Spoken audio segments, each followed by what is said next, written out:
두 번째 거기 무엇을 담을 것인가 하는 것인데요.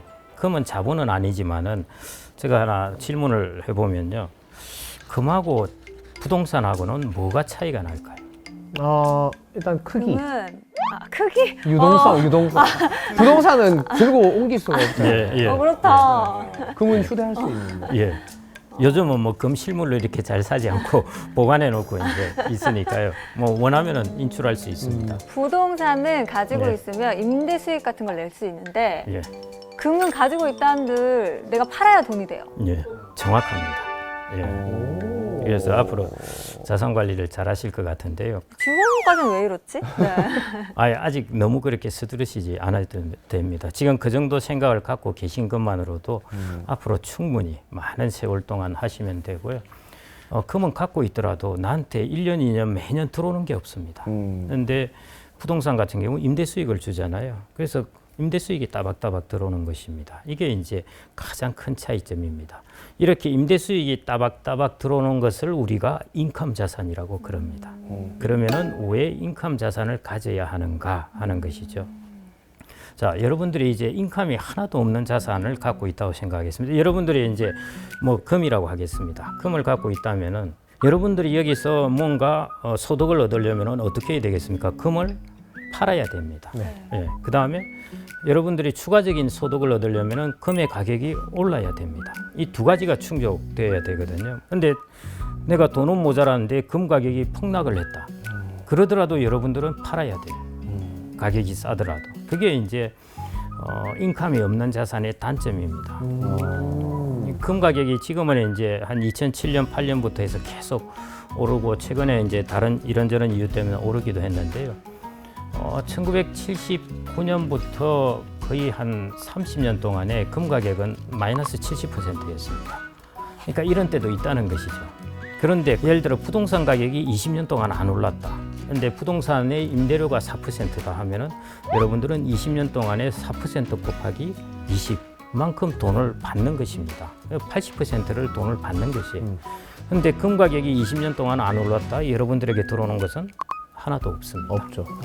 그래서 이게 인컴 자산의 중요성이에요. 개인들은 이런 인컴 자산을 갖고 있어야 좀 더 안정적입니다. 가격이 오르지 않더라도 나한테 돈이 들어온다는 것이죠. 또 하나는 내가 이 자산을 팔지 않더라도 돈이 들어온다는 것입니다. 지금 주식이나 부동산 가격이 떨어졌네. 근데 내가 현금이 유동성이 좀 필요하네. 그럴 경우 배당이나 임대소득이 들어오면은 그걸 가지고 어느 정도 충당을 할 수 있는데요. 금이나 이런 자산 같은 경우 떨어졌네, 내가 돈이 필요하네, 떨어져도 팔아야 되는 것입니다. 그래서 자산 가격이 이렇게 움직일 때 계속 보유하기가 힘들어요. 가격을 샀다 팔았다 이렇게 많이 해야 되는 것이고요. 그래서 장기 투자가 어렵습니다. 우리가 투자에서 성공을 하려면 오래오래 투자를 해야 되는데요.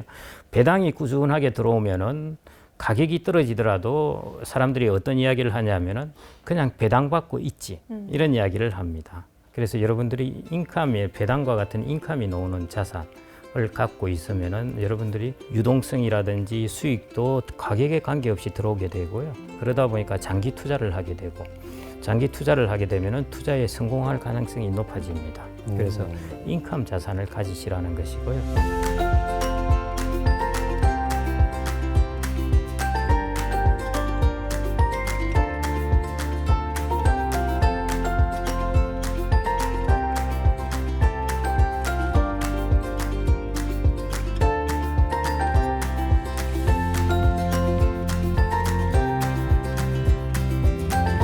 인컴이 변동하는 게 있습니다. 자본의 가치가 올라가면은 배당이 증가한다 그랬죠. 네. 예, 이런 것들이 이제 인컴이 변동하는 것이고요. 이런 것들을 자본자산이라 그럽니다. 자산 중에서 자본자산.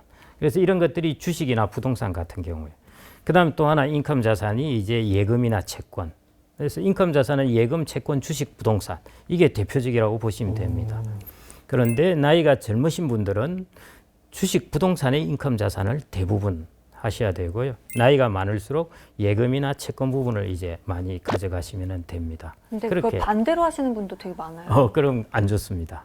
예. 연령이 나이가 많으시면서 내 모아둔 돈이 별로 없네. 내 한번 내 소득은 많이 필요하고 그래서 좀 더 수익성 좋은 곳에 투자해보자 해서 그때 한 6%, 8% 준다고 해서 거기 투자했다가 뭐 여러 가지 사모펀드 이런 사태가 발생했잖아요. 그런 리스크가 있습니다. 세상에 절대 공짜는 없습니다. 자본시장의 철칙 중에 하나가 절대 공짜는 없습니다. 공짜는 없다. 예. 그다음에 자본시장의 철칙의 두 번째는 가장 좋은 상품을 남에게 권하지 않는다는 거죠. 자기가 하지 왜 정답. 남한테 한다는 거죠. 예. 세개 들어야 됩니다, 여러분. 예. 그래서 하여튼 그래서 여러분들이 인컴 자산 중에서도 나이가 들면 확정적인 인컴 자산을 하시는 게 좋은데 젊으신 분들은 자본 인컴, 자본에 기반을 둔 인컴 자산, 그게 주식이나 부동산 같은 경우입니다. 그걸 이제 가지시라는 것이죠. 그게 제가 이제 두 번째 말씀드리는 이제 인컴이라는 것이고요.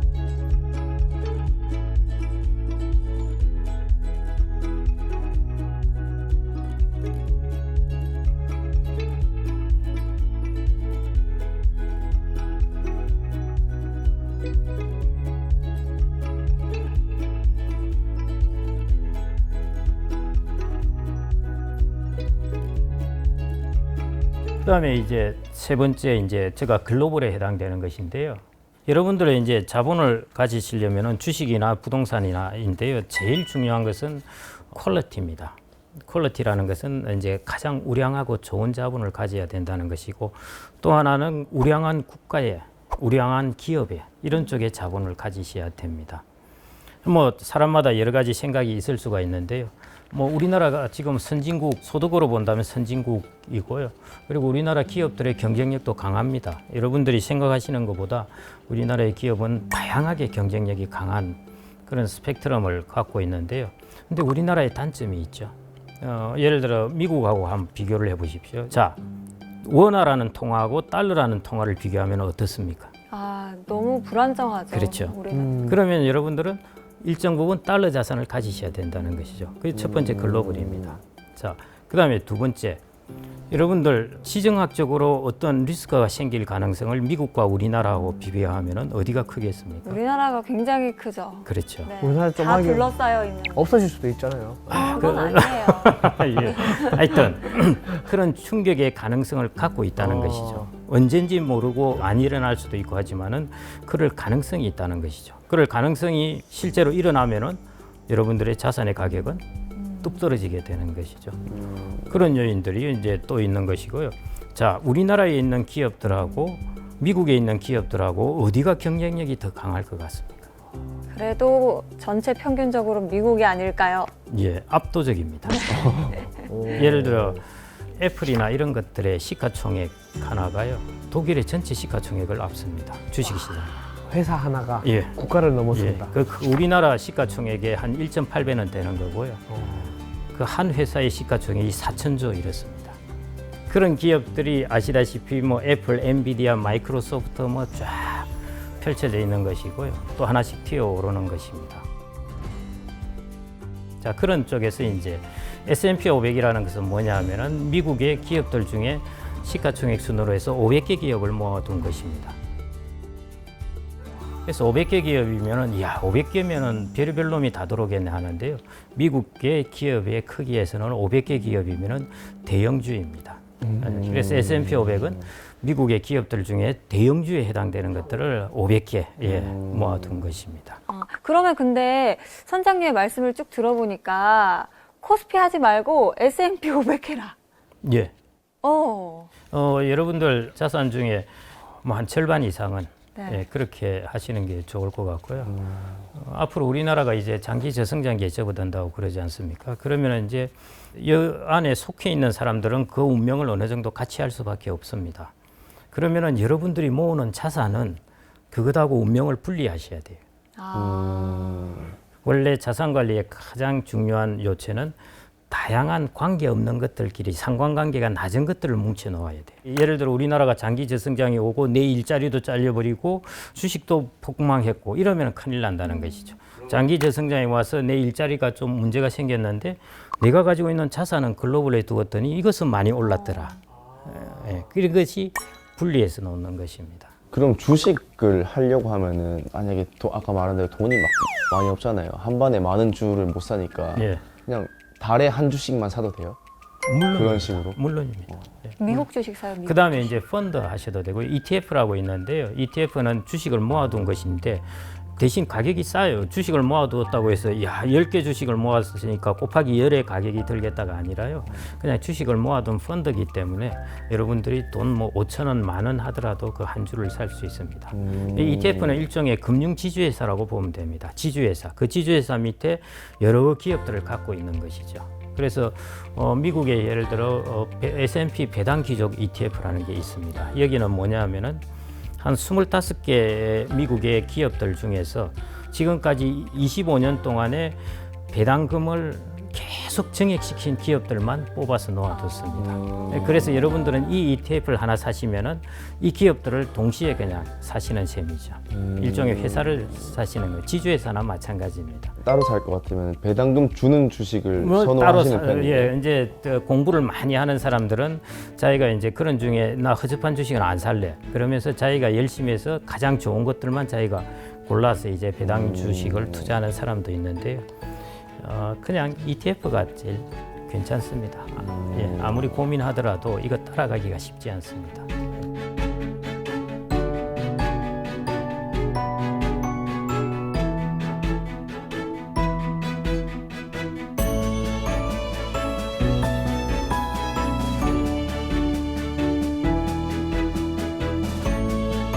그래서 여기서 이제 이런 질문을 하세요. 중국도 뭐 인도도 앞으로 대국이니까요. 그다음에 베트남도 앞으로 성장한다 그러고 이런 나라들의 주식은 어떨 것인가? 뭐 괜찮기도 합니다. 하는데 이걸 한번 생각을 해보시죠. 베트남 주식을 사면은 통화를 뭘 갖게 되겠습니까? 베트남 동화를 갖게 됩니다. 예.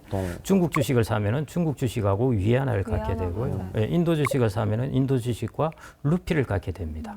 미국 주식을 사면은 미국 주식하고 달러를 갖게 됩니다. 무슨 조합이 장기적으로 제일 마음이 놓이십니까? 달러죠. 그렇죠. 그래서 이 부분이 그래서 여러분들이 그냥 복잡하게 생각하시지 말고 그다음에 기축통화로 그러면은 가자. 세계가 성장한다는데 반도체 회사나 엔비디아나 이런 거 다 보십시오. 전 세계 다 수출해요. 그래서 세계가 성장하면은 이 기업도 성장을 하게 돼 있습니다. 다국적 기업이기 때문에. 그래서 그런 거 걱정 안 하셔도 된다는 것이죠. 그럼 목표를 하나 세워야겠고요. 그래서 글로벌 인컴인 것입니다. 그러니까 선장님 말씀을 들어보니까 기업 경쟁력, 국가 경쟁력, 정확합니다. 화폐 경쟁력을 예. 봐야겠네요. 아유, 정확히. 앞으로 그래 바꾸겠습니다. 유망주인데 유망주. 예. 아유, 뭐. 근데 지금 왜 이러는지 참. 나는 이제 목표를 세웠어요. 한 달에 한 주씩 1년에 12주 사는 걸로 천천히. 예, 그러셔도 되고, 네. 뭐, S&P 500을 사셔도 네. 되고, 예, 그 다음에 뭐, 예를 들어 다우존스 고배당을 해주는 걸 사셔도 되고, 그런 것들을 고민하시는 거, 그게 자산 관리입니다. 내가 매일, 뭐가 얼마 더 주냐 하는 것보다 내가 어떤 자산을 하나 선택을 한 다음에 매월 얼마씩 사서 모을까 하는 것. 예, 그거 고민하시는 게 자산 관리에 제일 중요한. 제가 그래서 이제 이런 비유를 드는데요. 여러분들 산을 올라가는데 어떤 사람은 빠른 길을 택한다고 락 클라이밍을 하는 사람들도 있습니다. 근데 그 사람들은 전문 산악인이죠. 예, 그 다음에 여러분들은 이제 다른 일반적으로 난 길을 타고 올라가는 것입니다. 그 길이 뭐냐면은 많은 투자의 전문가들이나 학자들이 가장 보편적인 길이라고 인정을 한 길인 것입니다. 그 길을 통해서 올라가시는 거죠. 이제 이런 길을 투자의 전문가가 하라는 것은 아니죠. 투자의 전문가도 하기도 합니다. 하는데 투자의 전문가들은 알다시피 이번에 저 딥시크를 이제 만든 모 회사는 자산운용회사예요.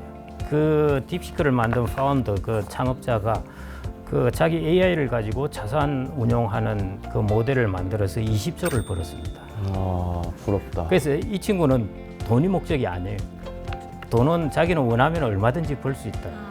입니다.